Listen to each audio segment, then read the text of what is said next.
My Wife, the Siren. That's a strange little title. And yes, let's see what's behind that story. Welcome to my channel. My name is Jadwiga, and I'm your fairy tale teller. Once upon a time, there was a seaman who has married a beautiful, beautiful young woman, but then went on to, for his job brought him far away. And it happened that he stayed away sometimes for years. And his wife was sitting at home waiting for him until one day it happened that a king from a foreign country, however they met, he fell in love with her and asked her to join her, to come with her. And the young woman said yes. She followed that king and lived a good life in a castle. But after a couple of years, the king got rid of her and sent her back home. So she went back to her husband and asked him for forgiveness. But he was so upset, he would not forgive her. He said, "Well, you will get what you deserve." And he took her on his ship, set sail, and sailed a long, long way across the ocean. And then at some place, he took her by the hair and said, "Well, now you get what you deserve." And she sank into the ocean and thought, "Well, this is the end of my life." But fortunately, this was just above the space where the sirens had their meeting. And when they saw this beautiful young woman coming down to the ocean's ground, they said, "Wow, she is so beautiful. No, she cannot die. We will save her life." And they took her, they combed her hair, they had precious oil for her skin, and they took her into their white palace and made her a siren. And now she lived as a siren. She danced with them, she sang with them, she learned everything about the life of a siren, but she couldn't forget her husband. Because even though he had treated her so badly, she still loved him. And sometimes the other sirens asked her, White Crest, because this was her name, "White Crest, why are you so sad?" And she said, "Ah, no, it's nothing. No, no, it's nothing." But she could not smile. She was just sad. So the sirens thought of a remedy to make her happy again. And they took her into their choir and said, "Tonight is full moon night, and let us see whether we can sing a seaman down to us." Because this was what they did. They they sang so beautifully that the seamen on their ships couldn't resist. They just sank into the water because they wanted to be close to these beautiful women with these wonderful voices. So the sirens were singing, and there was a ship approaching, and a seaman leaning so far over the railing that eventually he fell down. And the siren said, "Oh, wonderful, we will make him a coral or a shell or something like that." But our woman, she had recognized her husband, and she said, "No, no, leave him. No, don't kill him immediately. Just leave him with me for one night." And everybody knows sirens are active by night and they sleep by daylight. So when all the sirens had left, the woman went to her husband and whispered, said, "Please, please, don't be loud." But the sirens just left for their job. And I will take you and bring you back home. I bring you to the land and then you can survive. So she took him upon her back and they swam for hours and hours and hours until she had brought him back to his country. Before she went back to the Sirens, because she was a Siren, she had no chance, even though he said, oh, come with me, come with me. And she said, I'm sorry, I cannot. I'm a Siren. I cannot live on land.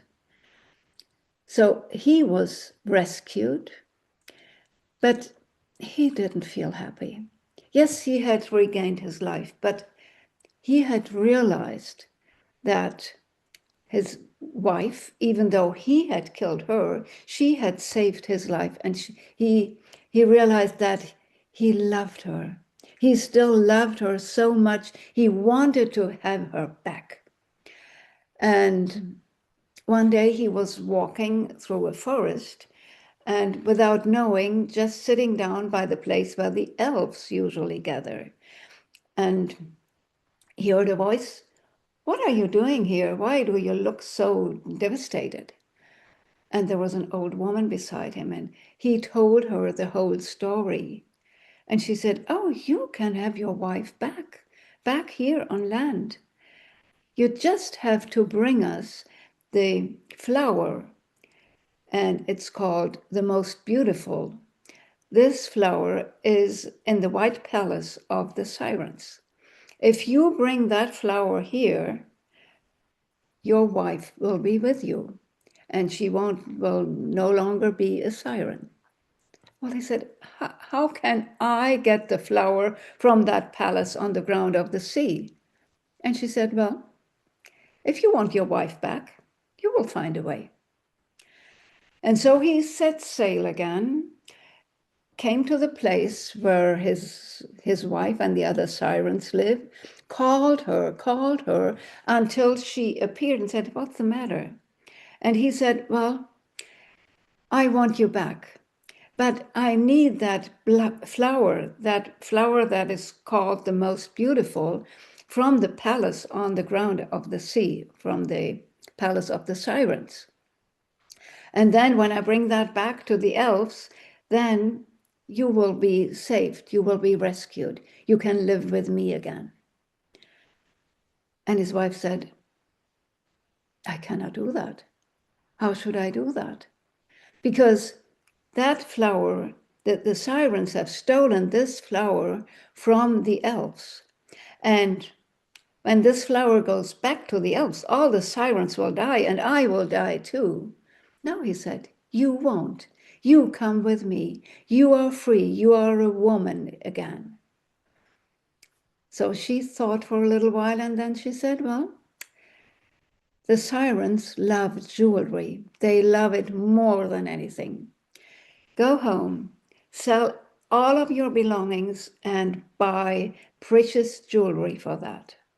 And then come back and we'll see the Sirens want to have that. That's what he did. He sold all of his stuff, got precious jewelry, hang it upon his ship, so that his ship was like a sparkling jewelry itself. And he set sail and went to that place where the Sirens live. And they came up, even though it was daytime, they came up and saw all these jewelry and said, oh, please, please throw them down to us. We love them. We want to have them. And he said no and went on. And the Sirens followed him. The Sirens followed the ship, and his wife was able to get this most beautiful flower. And in this moment, you could hear a thunder, and all the Sirens fell down to the ocean's ground, dead. And an eagle raised up from the ocean on his back, his wife and the old elf, and they were flying back. Now, when our salesman returned back home, his wife was sitting there waiting for him.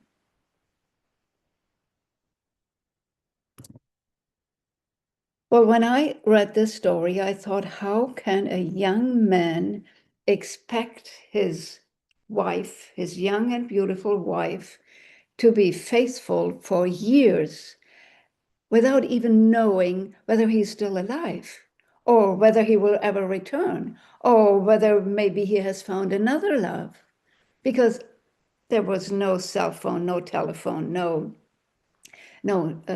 nothing to get in contact. There were letters, but they took years, weeks, or maybe even months to read them. And we don't hear that he ever wrote her. So I couldn't blame that young woman that when a king comes and offers her the life of a queen, who would reject and said, no, thanks. I'm married. Maybe my husband comes in a couple of years or never. No, I think everybody would have done that, or every young woman. And he is so upset he cannot forgive her. So he has no idea how she suffered when he's far somewhere in the world and she doesn't even know whether he's still alive. And yes, he does the strongest thing he can do. He kills her. But then to gain her back, he has to let go of everything he has. He has to sell all of his belongings. That means he has to prove how much he loves her and how big his desire is to really get her back. We don't know what happens to all these jewelries. Maybe he brings them back. Maybe, yeah, probably he brings them back.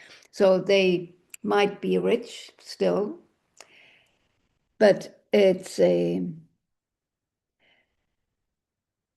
the beginning, it's a risk when he has to sell everything.